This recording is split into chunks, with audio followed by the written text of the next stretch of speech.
Ada sebagian orang berpikir kalau dia sudah sholat, dia sudah taubat, dia sudah berzakat, dia sudah berzikir, maka hidupnya akan tenang, hidupnya akan senang, hidupnya akan kenyang, karena dia sudah dekat dengan Allah. Tapi kemudian setelah dia berhijrah, bertaubat, zikir dan sholat, ternyata rezekinya tidak lancar. Lalu kemudian hidupnya penuh dengan kesulitan dan kesusahan. Muncul bertanya-tanya dalam hatinya, mana keadilan Tuhan? Tidak sedikit manusia modern yang awalnya buat dosa maksiat, lalu kemudian bertaubat, kembali lagi, bahkan menjadi, na'udzubillah, menjadi lebih jahat dari sebelumnya. Ini semua berawal dari salah berpikir. Orang yang salah berpikir nanti dia akan salah bicara. Setelah itu dia akan salah berbuat, salah bertindak, salah beramal. Maka dalam Islam kita diajarkan untuk benar dalam berpikir. Kalau kita sudah hijrah, sudah taubat, sudah sholat, sudah zikir, sudah zakat, bukan berarti ujian tidak datang menerpa hidup kita. Faksusil qasasa, sebutkanlah kisah-kisah para nabi. Sebutkanlah satu di antara nabi yang tidak ada ujiannya. Cerita tentang penyakit, tidak ada penyakit yang lebih dahsyat daripada penyakit yang dialami oleh Nabi Ayyub alaihi salam. Bercerita tentang ditolak jamaah, tidak ada nabi yang paling mengerikan ditolak oleh umatnya melebihi Nabi Nuh alaihi salam. Nabi Yunus juga demikian, sampai masuk ke dalam laut mereka campakkan dari atas bahtera, tenggelam dalam 3 kegelapan, gelap malam, gelap laut, dan gelap perut ikan. Bercerita tentang kesusahan dan kesulitan, diusir dari kampung halaman, dimusuhi oleh paman kandung, mereka lempar pakai batu, berdarah pelipisnya, retak giginya. Tidak ada yang lebih hebat daripada ujian Sayyidina wa Maulana Muhammad sallallahu alaihi wasallam. Jadi kalau ada orang berpikir kalau kita sudah soleh, sudah baik, hidup ini tidak ada ujiannya, dia sudah salah berpikir. Sholatnya benar, zakatnya benar, puasanya benar, berpikirnya salah. Kesalahan berpikir itu membuat orang akan berhenti sholat. Tetangga saya yang tidak sholat, tidak pernah ke masjid, badannya sehat, rezekinya lancar, semua berawal dari kesalahan berpikir. Hidup ini adalah ujian. Ujian itu tidak hanya penyakit, ujian tidak hanya kemiskinan. Bahkan dalam Quran dikatakan wa balawnahum bil hasanat, kami uji mereka dengan yang enak-enak. Jabatan adalah ujian. Di antara yang diuji dengan jabatan adalah Nabi Daud alaihi salam. Harta adalah ujian. Di antara nabi yang diuji dengan harta adalah Nabi Sulaiman alaihi salam. Kebagusan paras rupa yang ganteng juga adalah ujian. Di antara nabi yang diuji dengan paras rupa yang ganteng itu adalah Nabi Yusuf alaihi salam. Jadi ujian itu ada kalanya datang dalam bentuk kenikmatan, tapi ada juga ujian itu dalam penyakit, kemiskinan, kesusahan, kemelaratan. Maka kalau kita pahami dengan baik, semuanya adalah ujian. Yang lulus siapa? Yang lulus adalah orang kaya yang bisa menggunakan hartanya untuk menolong agama Allah.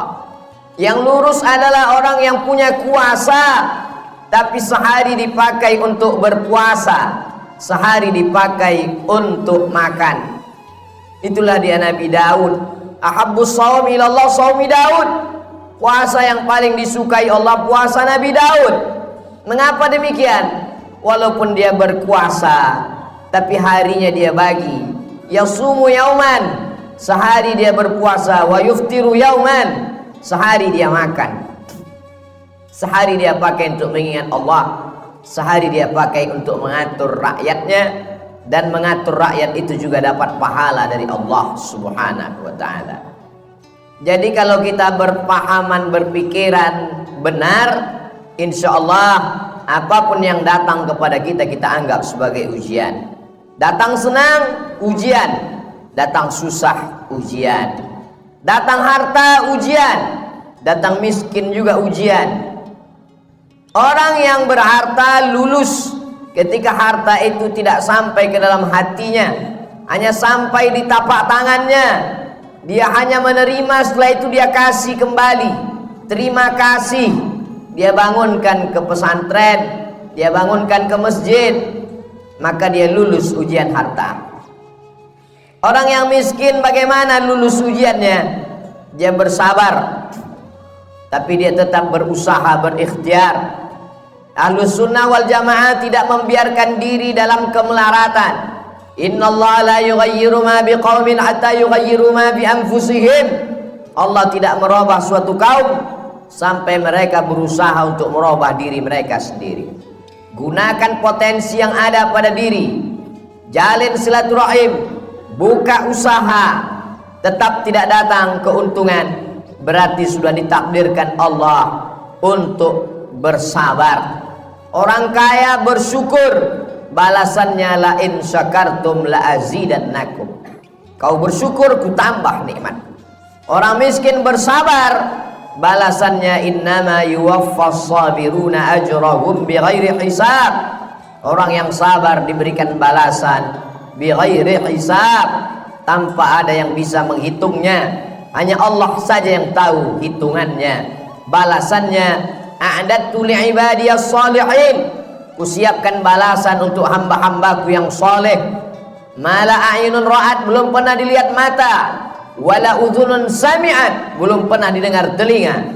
Wala khatara ala qalbi bashar, belum pernah terlintas di hati manusia. Kalau sudah benar pemahaman kita bahwa nabi-nabi, rasul-rasul yang dekat dengan Allah pun diuji dengan penyakit, diuji dengan musibah, diuji dengan berbagai macam ujian, dan ada di antara mereka yang diuji dengan kekuasaan, dengan harta, dengan paras rupa, ada di antara mereka yang diuji dengan kesakitan, kemelaratan, terusir dari kaumnya. Fahamlah kita bahwa kalau kita sholat, kita bisa kaya, kita juga bisa susah. Kalau kita sudah hijrah, sudah taubat, kita bisa sehat, kita pun juga bisa sakit. Sehingga kalau sudah hijrah, sudah taubat, datang penyakit silih berganti, datang ujian, bisnisnya jatuh, sholatnya tidak berhenti, dia tidak merajuk, tidak ngambek, tidak marah kepada Allah, karena dia tahu Allah menguji aku. Liyabluwani, Allah sedang menguji aku. Aashkur, apakah aku bersyukur? Am akfur, atau aku menjadi kufur kepada Allah Subhanahu wa ta'ala. Semua berawal dari kesalahan berfikir. Afala tatafakkarun, kenapa kamu tidak berfikir? Afala ta'aqilun, kenapa tidak menggunakan akal pikiran? Tidak ada yang sulit bagi Allah Subhanahu wa ta'ala. Allah Maha Kuasa, fa'alul lima yurid. Dia berbuat sesuai kehendaknya, bukan kehendak atasannya. Dia tidak punya atasan. Wa huwa ala kulli syai'in qadir. Dia Maha Kuasa atas segala sesuatu. Tidak ada yang menguasainya. Tidak ada yang perlu membutuhkan proses waktu bagi Allah. Innama amruhu idza arada syai'an ay yaqula lahu kun fayakun.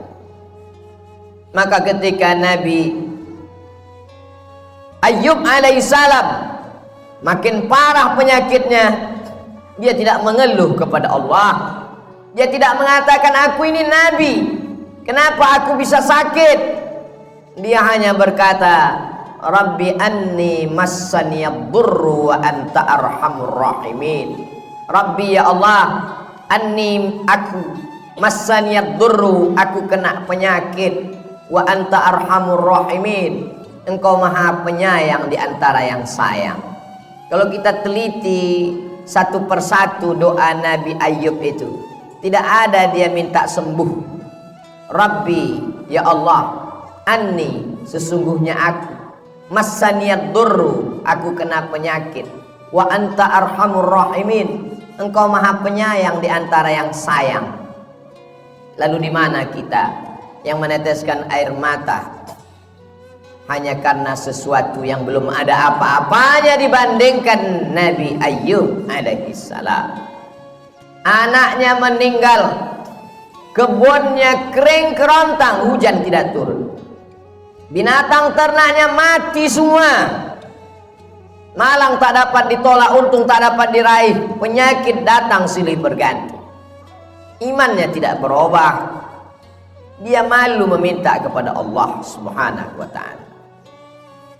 Begitu juga ketika Nabi Yunus alaihissalam masuk ke dalam perut ikan, dia tidak ada mengeluh, dia tidak ada meminta kepada Allah, dia hanya berkata la ilaha illa anta subhanak inni kuntu minadh dhalimin. Sekarang kita teliti satu-satu perkata doanya itu. La ilaha, tiada Tuhan, illa anta, melainkan engkau, subhanak, maha suci engkau, inni, sesungguhnya aku, kuntu minadh dhalimin, aku termasuk orang yang zalim. Tidak ada dia minta keluarkan aku dari perut ikan ini, ya Allah. Aku ini nabi, kenapa aku terusir dari kampungku? Mengapa aku ketika diundi di antara para penumpang kapal, kenapa namaku yang keluar sehingga aku yang terbuang? Kenapa aku ditelan ikan? Tidak ada. Dia hanya berkata la ilaha illa anta subhanak inni kuntu minadh dhalimin. Mereka adalah orang-orang yang sudah putus hakikat tauhidnya. Bagi mereka diikuti umat dengan tidak diikuti sama saja. Antara senang dengan lapar sama, karena yang memberikan kenyang juga dia, yang memberikan lapar juga dia. Hari ini begitu banyak orang yang berkata alhamdulillah ketika kenyang, lupa kepada Allah saat lapar. Atau ada juga terjadi sebaliknya, waktu lapar ingat Allah, setelah kenyang lupa kepada Allah. Yang kau minta saat kau susah, dia juga yang kau minta saat kau lapang. Yang kau minta saat kau senang, dia juga yang kau sembah saat kau susah. Allah, qul huwallah, dialah Allah. Tidak ada Tuhan baik, tidak ada Tuhan jahat. Seperti mereka yang mengatakan ada Tuhan yang baik, ada Tuhan yang jahat. Banyak sekali Tuhan-Tuhan yang disembah. Dalam Islam kita hanya meyakini la ilaha illallah, dialah yang maha baik. Kalau ada sesuatu yang tidak menyenangkan kita datang menimpa kita, menurut kita itu tidak baik, tapi menurut Allah itu baik. Hubungan kita dengan Allah dibangun dengan dua cara. Yang pertama husnuzan, kita sudah berusaha all out, mengerahkan segenap potensi diri, terjadi tidak sesuai dengan yang diinginkan, kita hanya mampu berhusnuzan kepada Allah. Berarti Allah punya rencana yang lebih baik, yang lebih indah daripada rencana kita. Puncak daripada hubungan pada Allah adalah ridha. Makanya sebelum matahari terbit, di awal hari kita sudah mengatakan raditu billahi rabba, aku ridha kepada engkau ya Allah. Apapun yang kau berikan kepada aku ridha. Kau berikan sehat, aku ridha. Kau berikan sakit, aku pun ridha. Tapi tetap berusaha berobat. Kau berikan aku kaya, aku ridha. Kau berikan susah, aku tetap juga ridha. Namun tetap berusaha, berikhtiar, membuka segala usaha. Orang yang masuk ke dalam surga itu nanti ditanya Allah, ya ahlal jannah, hai penghuni surga, kamu sudah mendapatkan semua balasan, mau apa lagi? Penghuni surga menjawab, ada satu yang belum kami dapat. Apa? Ridhaka, kami belum dapat ridhamu. Yang lain kami sudah dapat. Kata Allah, yang dapat ridhaku cuma satu, orang yang ridha menerima takdir. Maka maqam yang paling tinggi adalah maqam ridha. Nabi Muhammad sampai ke maqam itu. Wala saufa yu'tika rabbuka fatarda. Allah memberikan apapun yang kau mau. Kenapa? Karena engkau ridha. Man lam yarda biqada'i, siapa yang tidak ridha menerima takdirku, walam yasbir bibalai, tidak sabar menerima ujianku, falyatlub rabban siwaya, carilah Tuhan selain aku. Syirik, kafir, murtad, na'udzubillah wal iyadzu billah. Allah menyelamatkan kita sampai anak cucu kita hingga hari kiamat daripada berpaling daripada Allah hanya gara-gara tidak tahan menerima ujian. Tidak ada yang bisa menguatkan hati kita kecuali Allah. Wasta'inu, minta tolonglah kepada Allah, bisabri, dengan banyak-banyak sabar, wassalah, dengan banyak-banyak salat. Kalau ujian hidup ini berat, angkat kedua tangan. Besar ujian ini, lebih besar Allah. Allahu Akbar. Setelah itu katakan dalam hati, Allahu Akbar kabira. Tidak ada apa-apanya ujian ini, engkau lebih besar.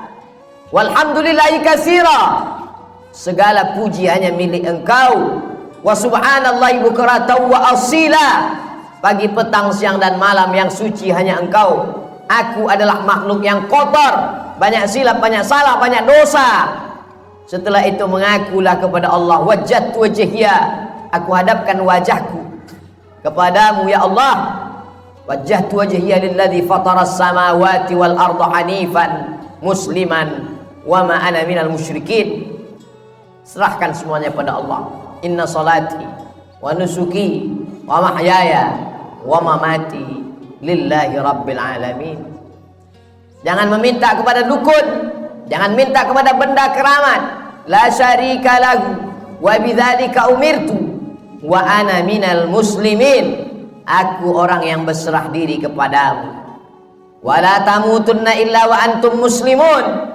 Jangan mati melainkan dalam keadaan muslim. Siapa muslim?